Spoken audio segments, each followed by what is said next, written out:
So this will be the final lecture in our mood disorder. We're going to go over suicide, some mood disorder, age-related considerations, some community-based care, health promotion, and self-awareness. So we're going to start out with suicide. Suicide is the intentional act of killing oneself. We do note that there's some risk factors for suicides. When we look at demographics, men, young women, and separated divorced individuals are at higher risk. Usually, men as they get older have a higher risk. Women as we get older, we have a lower risk. However, once we hit 65, older adults represent 25% of suicide, despite making up only 10% of the population. Suicide is the second leading cause of death in ages 15 to 24. We have some psychiatric disorders like depression, bipolar, schizophrenia, PTSD, substance use, and borderline personality disorder all put us at an increased risk. Some chronic medical conditions like cancer, diabetes, liver kidney disease, HIV, cerebral vascular accidents, spinal cord injuries, higher rates. Environmental factors such as isolation, recent loss, lack of social support, unemployment, family history of suicide and depression, behavioral factors like impulsivity, changes in behaviors, unstable lifestyles also contribute to the risk. Suicide, um, suicide ideation and behavior. So, suicide ideation is thinking about or wishing to die, which can be active, mean having a plan, or passive without having a plan. Suicide attempt is an unsuccessful or incomplete attempt at suicide. It may have been interrupted by somebody, they might have been rescued, or what they did just didn't work. Suicide usually has ambivalence associated with it. These clients really, this means that they have mixed feelings or thoughts about their action. Some fatal accidents could be impulsive suicides, making it difficult to really get accurate statistics on suicide. When we talk about myths and misconceptions, every nurse should be aware about the common myths of suicide. And the biggest one is that by asking or talking about suicide, I'm going to put that thought in their head and increase that risk. And that is not true. So, when we're doing a suicide assessment, we want to make sure that we're using whatever tool it is that our hospital or location has provided us with, and you're using it as it's written. Most of them, you're going to ask the question verbatim. So, you have to read it in its entirety and have the client respond. Other things that we want to assess for is, do they have a previous suicide attempt? If they have, it really significantly impacts their risk for future suicides, especially if it's within 2 years, and the highest is within 3 months. If they have had a close family member who committed suicide, they're at a higher risk, and it's thought because that normalizes suicide as an escape method. And that phenomenon we feel like contributes to our copycat suicides, particularly amongst our teenage populations. For people with depression, although suicide ideation is common, they usually lack the energy to act on it. However, as they increase in energy, which can be due to medications, it could be due to change of seasons, suicides tend to be more frequent. We note more suicides on Monday morning, and they link that to returning to work or just an energy surge. Some warnings of suicide attempt would be if the individual's talking about it either directly or indirectly. These signals should never go ignored, especially or regardless of how subtle they may be.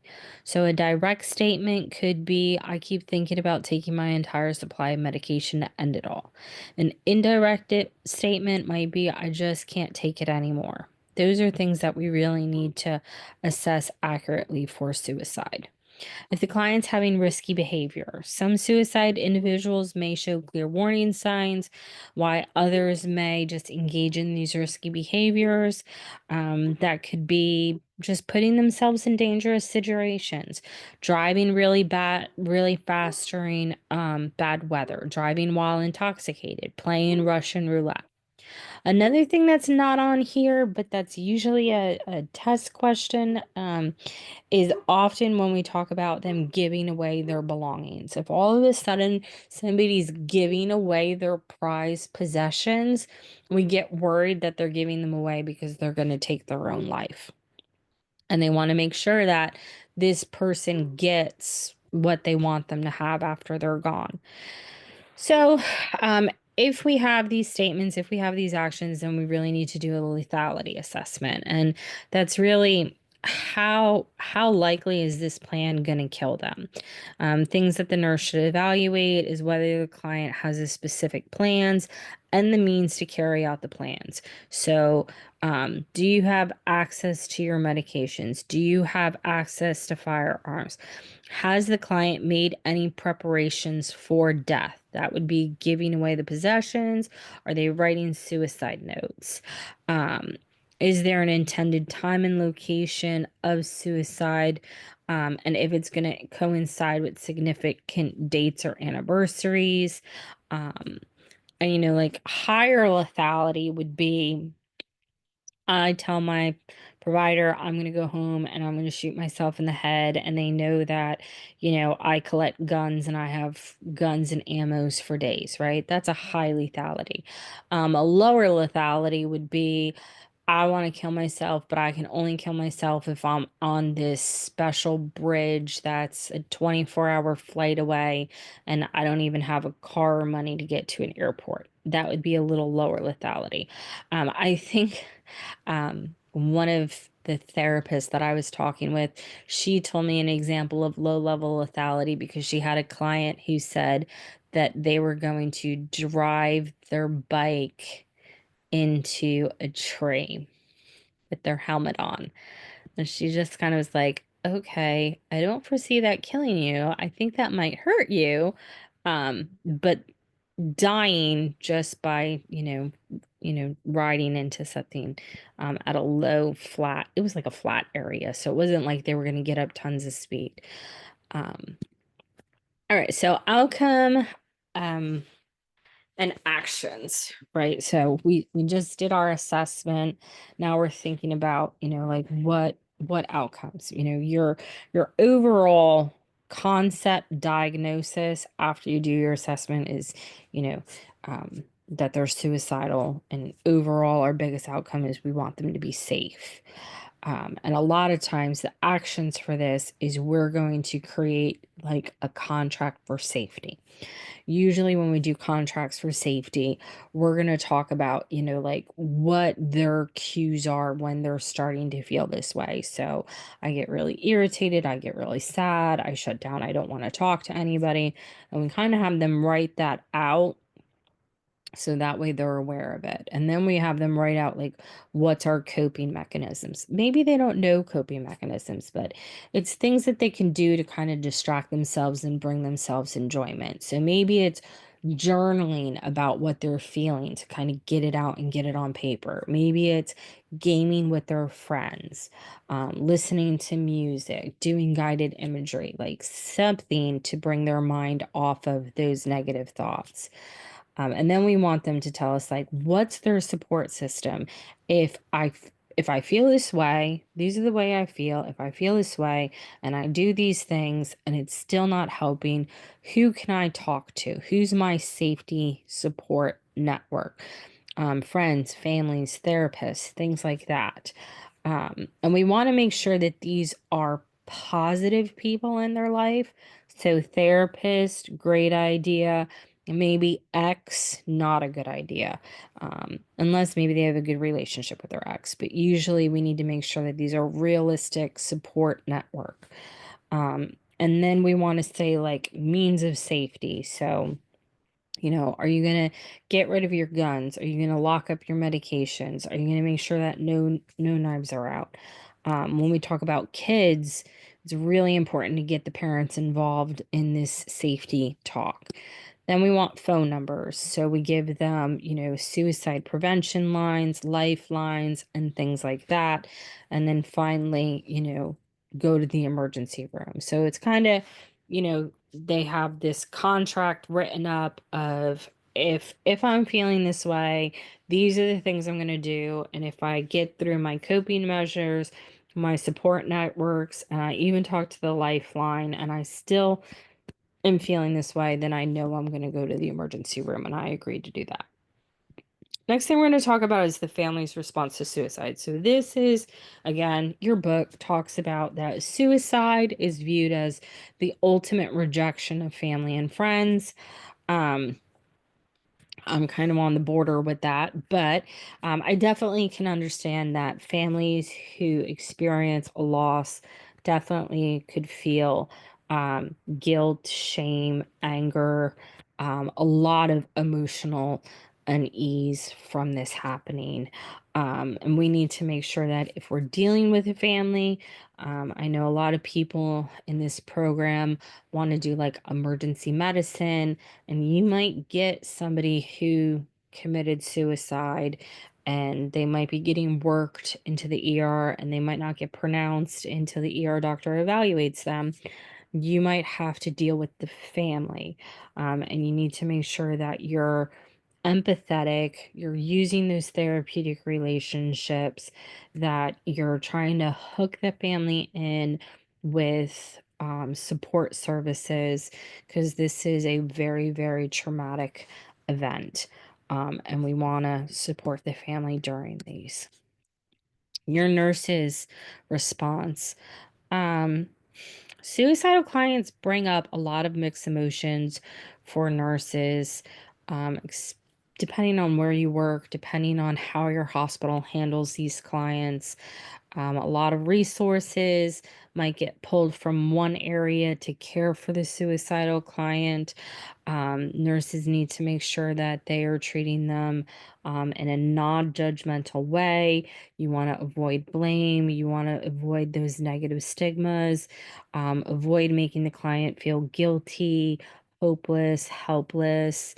When you're discussing the suicide plans, again, non judgmental, calm tone, being mindful of your body language, your eyes, your facial movements. Don't show blame, don't show disgust.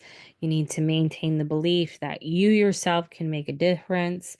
Um, and we also need to be aware, as even though we thought we were going to make the biggest difference, some clients may still die from suicide. We might do everything that we can do, and we can get them the help that they need, and you can release them from your care. And, a few slides ago, we said like that 3-month window after attempt, they could try again and they might be successful. And this can really impact nurses. This can lead to a lot of distress, a lot of emotional upheavals, and sometimes nurses leave the profession. So if you're experiencing this, make sure you're getting yourself help, because if teaching an associate degree program, I see how hard it is. I remember myself how hard it was.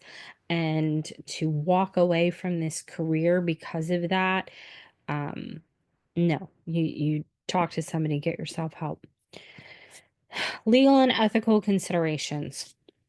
So the American Nurses Association has a statement that no nurse should participate in assisted suicide. With that being said, assisted suicide is occurring. There was a big national debate all those years ago when Jack Kevorkian was assisting people with suicide. Oregon was the first state to legalize assisted suicide with some safeguards in place to prevent abuse. And opinions vary, but remember, you are a nurse and the American Nurses Association says you, the nurse, should not participate in assisted suicide.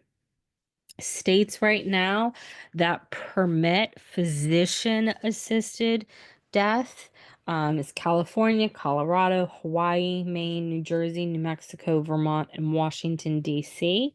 Montana permits it based on a Supreme Court ruling, though I guess there's no specific law that exists. Do not confuse assisted suicide with nurses' role in end of life. Okay, we care for terminally ill, chronic ill patients all the time. We provide palliative care, we provide hospice care. Providing hospice care, removal of treatment is not the same thing as assisted suicide. So, yes, the nurse can participate in hospice care, withdrawal of treatment, and stuff like that. No, they're not participating in assisted suicide. So, some age related considerations regarding our mood disorders as a whole. Disruptive mood dysregulation, I talked about a little bit in part one of this lecture series.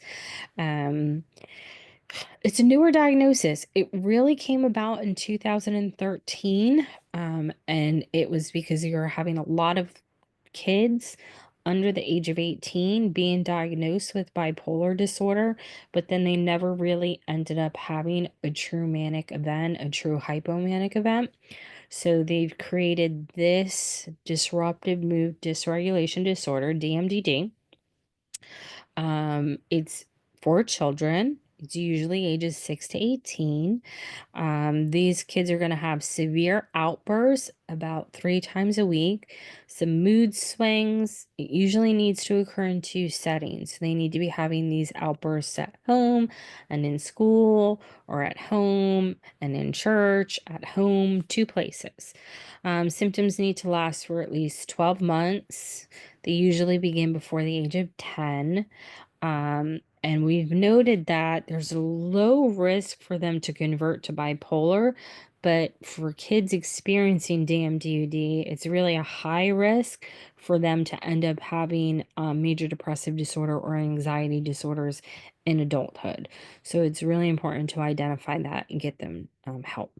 Suicide in children, adolescents, and young adults, as I noted earlier, leading cause of death in these age groups, predictors of suicide attempts, depressive disorders, bullying, unsafe environments, emotional and trauma, and substance use disorder in our kids. Depression across all age groups. So children may seem cranky. They may have some school phobias. They might have some learning disorders, some antisocial behaviors. Adolescents, substance abuse, risky behaviors, dropping out of school, joining gangs. Adults, depression may manifest in substance use disorders, eating disorders, compulsive behaviors like working all the time, gambling. Older adults, they get cranky, argumentative. That might be an indication of depression. Our older adults, also, we need to be mindful of depression because they're having complex medical issues, chronic medical conditions. They might feel very isolated because they've lost so many families and friends that their social networks really reduced. And we talked about isolation being a risk factor with suicide. Um, Treatment considerations in older adults and younger adults. We just need to be mindful that, in our younger kids, their kidneys are not fully developed and their bodies are still developing, their brains are still developing. So we have limited drugs that we can use on them. And our older adults, we have changes in metabolism. So we need to be mindful of that too. Community-based care. So community-based care for mood disorders. The nurse in any community practice are often first to recognize signs of mood disorder. Family members may report symptoms like depression as they're withdrawing, they're having difficulty thinking, they're not eating and sleeping the way they used to, they're constantly fatigued, maybe they're sad, maybe they're agitated. With bipolar, we might get euphoria, spending binges, loss of inhibitions, changes in sleep and eating, all of a sudden wearing a lot of loud clothing. The nurse needs to document and report these behaviors. It's really crucial for ensuring that the patient receives proper treatments. When we talk about treatment gaps, nearly 40% of people diagnosed with mood disorder in the US do not receive treatment. In low and middle income countries, treatment rates are even lower. Factors contributing to these gaps is stigma, right? And that's what our big thing is. We want to reduce the negative stigma associated with mental health. The lack of understanding kind of is part of that stigma, confusions about treatments, and barriers related to social detriments of health. Those social detriments, um, are do they have access to um, housing, medications, medical care, and things like that. Treatments for mood disorders, depression, can be successfully managed with psychiatrists, advanced practice nurses, and a lot of primary healthcare providers and pediatricians start basic treatment for depression. They will try, one or two SSRIs before they bump them up to a psychiatric nurse practitioner or a psychiatrist. Bipolar disorder should be referred to psychiatrists or advanced practice nurse practitioners for specialized care. Bipolar really should not be treated by your primary care physician, but it can happen. Some mental health promotion.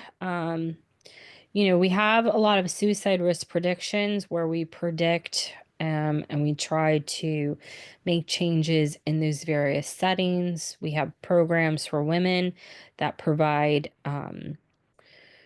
education targeting stressors unique to women that have been successful. We focus on increasing self esteem and reducing loneliness and hopelessness to lower those depression risks. Primary care for depression efforts aim to improve depression treatment in the primary care using chronic illness care model.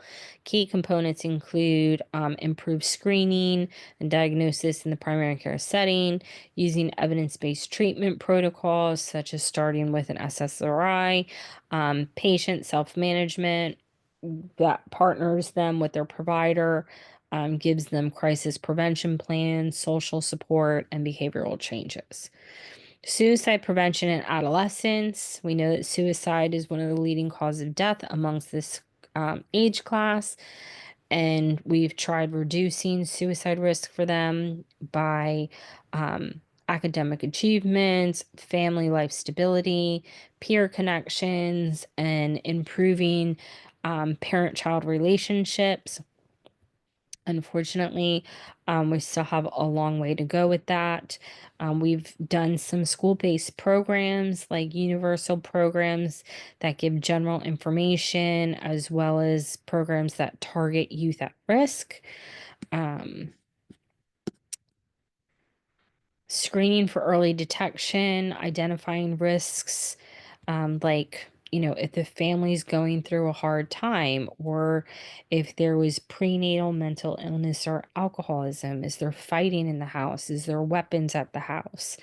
We try to do early identification so that we can do early referral and we can implement interventions and improve outcomes. We also need to take a look at bullying and cyberbullying. That again needs to be a joint effort with the schools, the parents, and the families to reduce bullying and to prevent suicide due to this. Above all, you, the nurse, needs to make sure that you're aware of yourself. All right, so self awareness issues.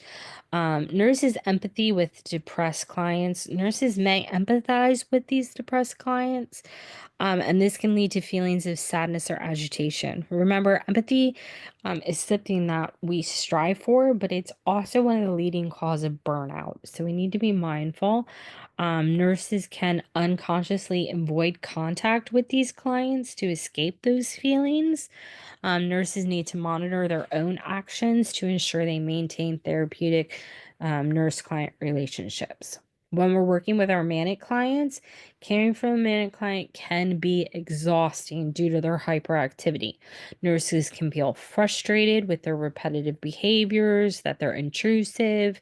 They might be singing, dancing, undressing. So it's really important for the nurse to remain calm, provide limits, and redirect behavior until the client can manage themselves independently. This might mean that you do not need to have that manic client 3 days in a row. You're working 3 days in a row, maybe you don't need them 3 days in a row.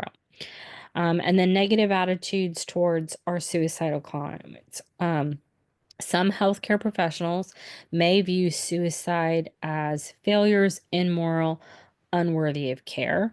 These attitudes could stem from societal views of suicides, laws against suicide, and personal discomforts with the morality behind it.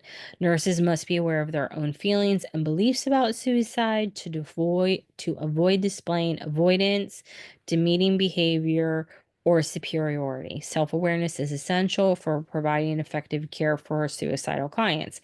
Self awareness is important for providing care with any clients, and if you need to, talk with your colleagues about this stuff, journal about this stuff, so you're getting it out. And if you need to, um, seek mental health treatment for yourself. And that is the end of mood disorder.